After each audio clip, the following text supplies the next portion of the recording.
আজকে অনপ্যাসিভ এবং victory with ash নিয়ে একটা সত্য কথা বলি। আশা করি ভিডিওটি শেষ পর্যন্ত মনোযোগ দিয়ে শুনবেন।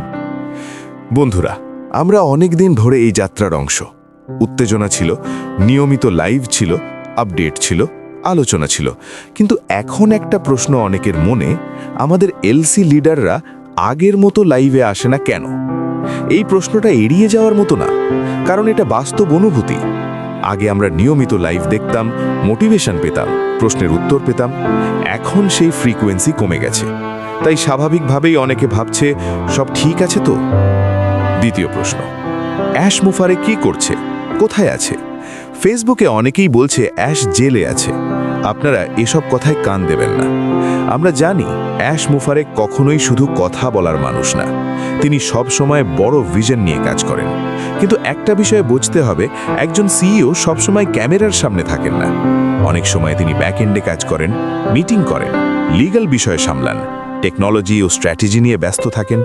বাইরে থেকে নীরবতা মানেই ভেতরে কাজ বন্ধ, এমনটা ধরে নেওয়া ঠিক না। তবে এটাও সত্য, কমিউনিকেশন কমে গেলে মানুষের মনে সন্দেহ আসে। এটা খুবই স্বাভাবিক, কারণ আমরা শুধু ব্যবসার অংশ না, আমরা একটা কমিউনিটির অংশ। আমরা জানতে চাই, বুঝতে চাই, সংযুক্ত থাকতে চাই। এখন বাস্তব দৃষ্টিভঙ্গি কি হওয়া উচিত? প্রথমত, আবেগ দিয়ে সিদ্ধান্ত নেওয়া যাবে না। দ্বিতীয়ত, গুজব আর অফিসিয়াল তথ্য আলাদা করতে হবে। তৃতীয়ত, আমাদের নিজের অবস্থান শক্ত রাখতে হবে। ভিক্টরি উইথ অ্যাশ প্ল্যাটফর্ম এখনও আছে।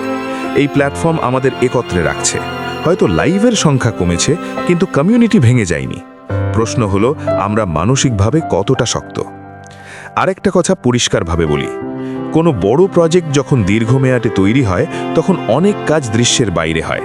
সব আপডেট লাইভে আসে না, সব মুভমেন্ট প্রকাশ্যে হয় না, বিশেষ করে যখন গ্লোবাল স্কেলে কাজ হয়।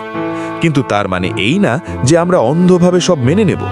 আমাদের সচেতন থাকতে হবে, পর্যবেক্ষণ করতে হবে, আপডেট খুঁজতে হবে, আর সবচেয়ে বড় কথা, নিজেকে প্রস্তুত রাখতে হবে। আজ হয়তো প্রশ্ন বেশি, আজ হয়তো উত্তর কম, কিন্তু সময়ই সবকিছু পরিষ্কার করে দেয়। আমরা যদি ধৈর্য হারাই, তাহলে আমরা নিজেরাই দুর্বল হয়ে যাব। আর যদি স্থির থাকি, তাহলে যাই হোক, সিদ্ধান্তটা হবে শক্ত ভিত্তির ওপর। শেষে একটা কথা, আমরা কোথাও যাচ্ছি না, আমরা হাল ছাড়ছি না, কিন্তু আমরা চোখ বন্ধ করেও থাকছি না। আমরা বাস্তবতা বুঝে ঠান্ডা মাথায় শেষ পর্যন্ত দেখব।